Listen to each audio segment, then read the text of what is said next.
Hello மக்களே, welcome to my YouTube channel. இன்றைக்கி பார்த்தீங்கன்னா ஒரு லாக் தான் பார்க்க போகிறோம். என்ன வ்ளாக்னு பார்க்குறதுக்கு முன்னாடி மறக்காம நம்ம சேனலை சப்ஸ்கிரைப் பண்ணி வச்சுக்கோங்க.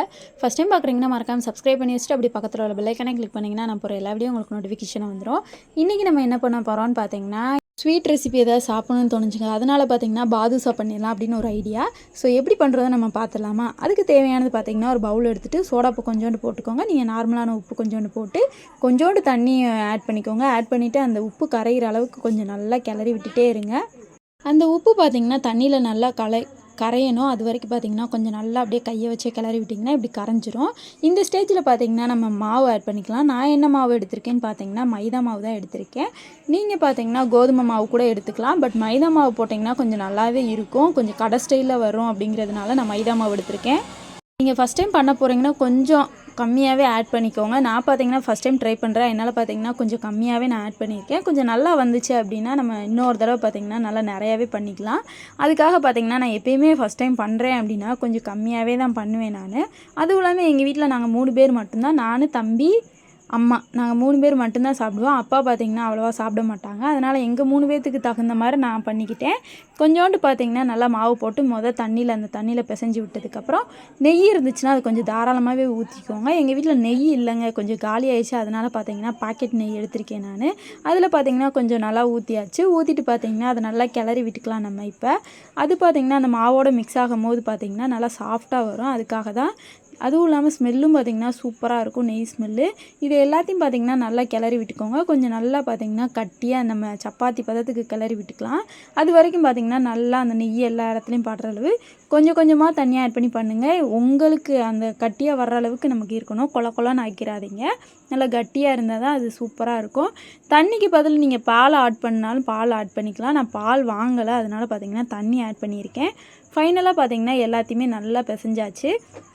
பாருங்கள், எனக்கு பார்த்திங்கன்னா நல்லா சப்பாத்தி பதத்துக்கு மாவு வந்துருச்சு. நல்லா தூள் எந்த ஒரு இதுவும் இல்லாமல், பிசுறு இல்லாமல் நல்லா பார்த்திங்கன்னா இந்த அளவுக்கு பார்த்திங்கன்னா நல்லாவே வந்துருச்சு. இதை பார்த்திங்கன்னா எப்பயுமே நம்ம அரை மணி நேரம் ஊற வைக்கணும். அதுக்கு நீங்கள் கொஞ்சம் டைம் ஆகும் அப்படின்னு நினச்சிங்கன்னா ஒரு 1/4 மணி நேரம் கூட எடுத்துக்கோங்க. அதுக்கடுத்து பார்த்திங்கன்னா கொஞ்சோண்டு நெய் ஆட் பண்ணிவிட்டு அதை கொஞ்சம் நல்லா பிசைஞ்சு அதை அப்படியே பார்த்திங்கன்னா மூடி வச்சுருங்க. கொஞ்சம் 1/4 மணி நேரம் பார்த்திங்கன்னா அது நல்லாவே ஊறட்டும். அதுக்கடுத்து பார்த்திங்கன்னா நம்ம உருட்டி அதை பொரித்து இந்த மாதிரிலாம் பண்ணலாம் நம்ம. அது வரைக்கும் பார்த்திங்கன்னா கொஞ்சம் ஊறுற வரைக்கும் நீங்கள் வெயிட் பண்ணி தான் ஆகணும். அப்படி நீங்கள் சைட் பை சைடாக இன்னொன்று பண்ணணும்னு நினச்சிங்கன்னா பாகு கூட ரெடி பண்ணலாம். நான் பார்த்திங்கன்னா கொஞ்சம் நேரம் அப்படியே ஊற வச்சிட்டேன் நான். அது பார்த்திங்கன்னா கொஞ்சம் 1/4 மணி நேரம் ஊறினதுக்கப்புறம் அது மறுபடியும் நம்ம எடுத்துக்கலாம். இப்போ பார்த்திங்கன்னா எனக்கு நல்லாவே ஊறிடுச்சு. பாருங்கள் எவ்வளோ சாஃப்டாக இருக்குது அப்படின்னு சொல்லிட்டு மாவு இந்த அளவுக்கு இருக்கணும் நமக்கு வந்து சாஃப்டாக.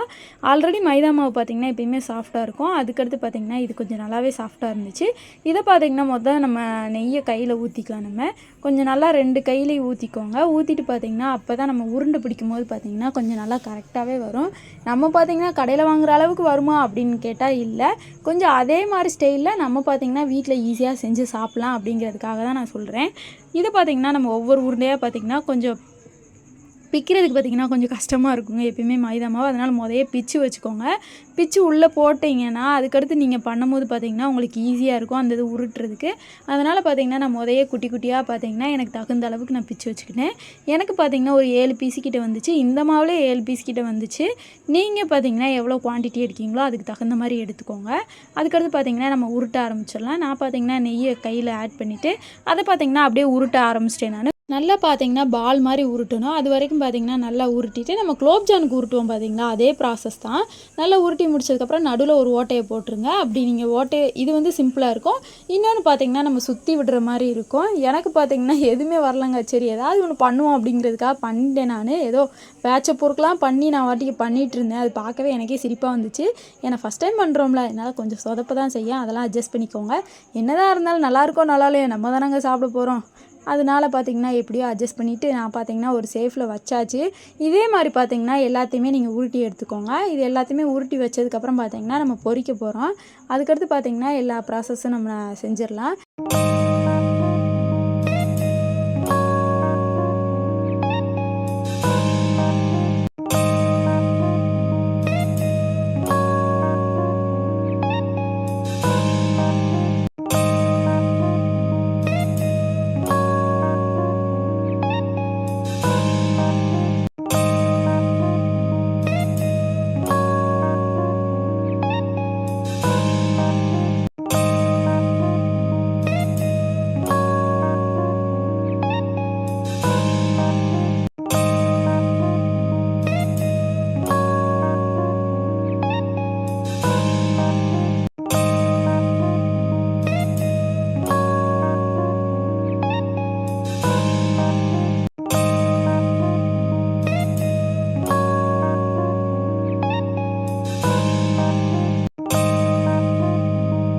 இப்போ பார்த்தீங்கன்னா நான் எல்லா மாவையும் உருட்டி வச்சுட்டேன். இந்த மாதிரி தான் பண்ணியிருக்கேன் நான். கொஞ்சம் தட்டையாக பண்ணிங்கன்னா உங்களுக்கு நல்லாயிருக்கும். வேகிறதுக்கும் நல்லாயிருக்கும். அது மாதிரி பாகுக்குள்ளே போடும்போது கொஞ்சம் சீக்கிரமாக இருக்கிற மாதிரி இருக்கும். அதனால தான். மறுபடியும் பார்த்திங்கன்னா நம்ம அடுப்பை பற்ற வச்சுக்கலாம். அடுப்பை பற்ற வச்சு பார்த்திங்கன்னா கடாயை வச்சுக்கலாம் நம்ம. கடாயை வச்சுட்டு பார்த்திங்கன்னா நான் எண்ணெய் ஊற்றிக்கிறேன் எண்ணெய் பார்த்திங்கன்னா கொஞ்சம் நல்லா சூடாகணும். அதனால் பார்த்திங்கன்னா நான் எண்ணெய் ஊற்றிருக்கேன். நான் பார்த்திங்கன்னா கோல்டு வினர் தான் எடுத்திருக்கேன். நீங்கள் என்ன எண்ணெய் யூஸ் பண்ணுவீங்களோ அதுக்கேற்ற மாதிரி நீங்கள் யூஸ் பண்ணிக்கோங்க. எங்கள் வீட்டில் பார்த்திங்கன்னா கோல்டு வின்னர் தான் இருந்துச்சு. அதனால் பார்த்திங்கன்னா கொஞ்சோண்டு தான் நான் ஆட் பண்ணியிருக்கேன். எண்ணெய் பார்த்திங்கன்னா கொஞ்சம் நல்லா சூடாயிடுச்சு. இந்த ஸ்டேஜில் பார்த்திங்கன்னா நம்ம வச்சுருந்த அந்த பாதுஷா மாவு இருக்குது பார்த்திங்களா, அந்த இதை பார்த்திங்கன்னா ஒவ்வொன்றா நம்ம உள்ளே போட ஆரம்பிச்சிடலாம். நான் பார்த்திங்கன்னா 3 இதுக்கிட்ட போட்டிருக்கேன். எப்போயுமே பார்த்திங்கன்னா கொஞ்சம் லோ ஃப்ளேம்லேயே வச்சு பண்ணுங்கள். ஏன்னா மாவு பார்த்திங்கன்னா வேகவே வேகாது. உள்ள வரைக்கும் மாவு வேகணும். அதுக்காக பார்த்திங்கன்னா நம்ம லோ ஃப்ளேமில் வச்சு தான் பண்ணணும். ஹை ஃப்ளேமில் வச்சிங்கன்னா மேட்டாப்பில் மட்டும் சீக்கிரமாகவே வெந்துடும். அதனால் உள்ளே எதுவுமே வேகாத மாதிரி இருக்கும். அதுக்காக தான் இதே மாதிரி நானும் பண்ணியிருக்கேன். அதனால தான் நான் உங்கள்கிட்ட சொல்கிறேன். இப்போ பார்த்திங்கன்னா நல்லாவே கொஞ்சம் வேகட்டும். இது பார்த்திங்கன்னா நல்லா கோல்டன் கலரில் வரணும். அது வரைக்கும் பார்த்திங்கன்னா நம்ம இதே மாதிரி லைட்டாக முன்னாடி பின்னாடி திருப்பி விட்டுட்டே இருக்கணும். அப்போ தான் பார்த்திங்கன்னா 2 பக்கமும் சரிசமமாக வேகும். நம்ம பார்த்திங்கன்னா அப்படியே முன்னாடியும் பின்னாடியும் இதே மாதிரி திருப்பி விட்டுக்கிட்டே இருந்தோம்னா சூப்பராக வெந்துடும். கொஞ்சம் நல்லா கோல்டன் கலரில் வர்ற அளவு வந்தாலே போதும். அதை நம்ம எடுத்துகிட்டு அடுத்தது நம்ம ஆட் பண்ண ஆரம்பிச்சிடலாம். இப்போ பார்த்திங்கன்னா கொஞ்சம் நல்லா சுற்றியே பாருங்கள், நல்லா கோல்டன் கலரில் வந்துருச்சு எனக்கு.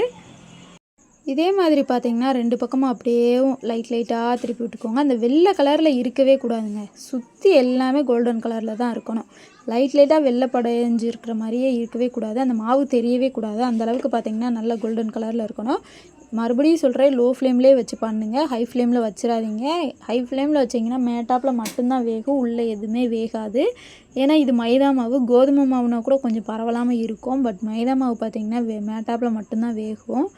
இதை ஃபுல்லாக நம்ம பார்த்திங்கன்னா கோல்டன் கலரில் வந்தது. இதை தனியாக ஒரு பிளேட்டுக்கு நம்ம மாற்றிக்கலாம். இதே மாதிரி பார்த்திங்கன்னா மித்தம் இருக்கிற மாவு எல்லாத்தையுமே நம்ம போட்டுக்கலாம்.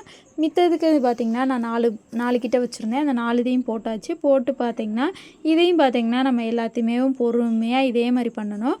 கொஞ்சம் பொறுமை தேவை, நமக்கு தேவை அப்படின்னு சாப்பிடணும்னு தோணிடுச்சுனாலே கொஞ்சம் பொறுமை அவசியம்தாங்க. அதனால் பார்த்திங்கன்னா கொஞ்சம் பொறுமையாக தான் பண்ணி ஆகணும், வேறு வழி இல்லை. நமக்கு நல்லா வரணும் அப்படின்னு நினச்சிங்கன்னா கொஞ்சம் பொறுமை தேவை தான். இதை பார்த்திங்கன்னா சுற்றி நல்லா இதே மாதிரி பண்ணி விட்டுக்கிட்டே இருங்க. சுற்றி இது ஒரு லேயர் மாதிரி வரும் கோல்டன் கலரில் வந்ததுக்கப்புறம் இதே எடுத்து ஒரு ஓரமாக வச்சுருங்க. வச்சதுக்கப்புறம் நம்ம பாகு ரெடி பண்ண ஆரம்பிச்சிடலாம் சைட் பை சைடாக. எனக்கு பார்த்திங்கன்னா ஃபுல்லாக வெந்துருச்சு. இதை ஃபுல்லாக நான் ஒரு பிளேட்டில் எடுத்து தனியாக வச்சுட்டேன். அதுக்கடுத்து பார்த்திங்கன்னா பாகுக்கு தேவையானதை நம்ம ஆட் பண்ணிடலாம். நான் பார்த்திங்கன்னா ஒரு கிண்ணம் எடுத்திருக்கேன். அதில் கொஞ்சோண்டு தண்ணி ஆட் பண்ணிக்கோங்க. அதுக்கடுத்து பார்த்திங்கன்னா 1 கப் அளவுக்கு சர்க்கரை நான் போட்டிருக்கேன். இதை பார்த்திங்கன்னா நம்ம பாகு ரெடி பண்ணணும். அதுக்கு பார்த்திங்கன்னா அடுப்பையும் பற்ற வச்சாச்சு. நம்ம வச்சுருந்த தூக்கி அந்த இதிலே வச்சிடலாம். வச்சுட்டு இது நல்லா கொதிக்கணும். அது அளவுக்கு பார்த்திங்கன்னா கொஞ்சம் நல்லா அந்த ஜீனி பார்த்திங்கன்னா கரையணும். அது வரைக்கும் பார்த்திங்கன்னா கொஞ்சம் மெதுவாக கிளறி விட்டுக்கிட்டே இருங்க. நல்லா கிளறினது அது நல்லா கொஞ்சம் கையில் எடுத்து பாருங்கள், ஒட்டுற அளவுக்கு பிசுன்னு இருக்கிற அளவுக்கு இருக்கணும். இது ஃபுல்லாக பார்த்திங்கன்னா நல்லா பாகு கொஞ்சம் நல்லாவே ரெடி ஆயிடுச்சு. இந்த ஸ்டேஜுக்கு பார்த்திங்கன்னா நம்ம அப்படியே விட்டுறக்கூடாது. கொஞ்சம் லைட்டாக மெதுவாக கிளறி விட்டுக்கிட்டே இருந்திங்கன்னா அது கொஞ்சம் நல்லா பபுள்ஸாக வரும். நல்லாவே கொதிக்க விடுங்க. கொதிக்க விட்டிங்கன்னா அந்த இது பார்த்திங்கன்னா கொஞ்சம் கட்டியாக இருக்கிற மாதிரி இருக்கும். அதுக்காக பார்த்திங்கன்னா நல்லா நான் கொதிக்க விட்டேன். பாருங்கள், இந்த அளவுக்கு நம்ம சுடுதண்ணி கொதிக்கும் பார்த்திங்களா, அதே அளவுக்கு தான் நான் கொதிக்க விட்டுட்டே இருந்தேன். இது ஃபுல்லாக நல்லா கொதிச்சிருச்சு. இதுக்கடுத்து பார்த்திங்கன்னா நீங்கள் ஏலக்காய் ஆட் பண்ணனால ஆட் பண்ணிக்கலாம். எங்கள் வீட்டில் ஏலக்காய் நான் அரைச்சி வச்சுருக்கேன் பொடியாக. அதனால் பார்த்திங்கன்னா கொஞ்சோண்டு ஏலக்காய் பவுட்ரு தான் நான் ஆட் பண்ணியிருக்கேன். ஏலக்காய் பவுட்ரு ஆட் பண்ணிவிட்டு அதையும் ஒரு 2 நிமிஷத்துக்கிட்ட கொதிக்க விடுங்க. அது நல்லா கொதித்ததுக்கப்புறம் நம்ம அடுப்பை ஆஃப் பண்ணிடலாம்.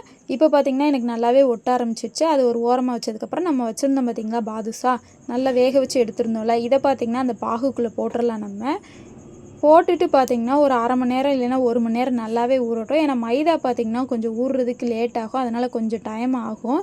அதனால் நீங்கள் அப்படியே விட்டுட்டு ஊற விட்டுருங்க. ஊற வச்சு எடுத்திங்கன்னா சூப்பரான பாதுஷா ரெடி ஆயிரும். கண்டிப்பாக வீட்டில் ட்ரை பண்ணி சாப்பிட்டு பாருங்கள், வேறு லெவலில் இருக்கும். எனக்கு பார்த்திங்கன்னா நல்லாவே ஊறி இருந்துச்சு. இதை பார்த்திங்கன்னா நான் போட்டதுக்கப்புறம் எல்லாத்தையும் பார்த்திங்கன்னா அந்த பாகில் ஒட்டுற அளவுக்கு 2 பக்கமும் திருப்பி விட்டதுக்கப்புறம் இதை பார்த்திங்கன்னா நான் அப்படியே மூடி வச்சுட்டேன். மூடி வச்சுட்டு ஒரு 1 மணி நேரம் கழித்து தாங்க எடுத்தேன். எனக்கு கொஞ்சம் நல்லா அப்படியே லைட்டாக பொசுன்னு வந்த மாதிரி இருந்துச்சு. இந்த ஸ்டேஜில் எடுத்து சாப்பிட்டு பார்த்தேன், வேறு லெவலில் இருந்துச்சு. கண்டிப்பாக நீங்களும் வீட்டில் ட்ரை பண்ணுங்கள். இந்த வீடியோ யூஸ்ஃபுல்லாக இருந்தால் மறக்காமல் நம்ம சேனலை சப்ஸ்கிரைப் பண்ணிக்கோங்க. பாய்.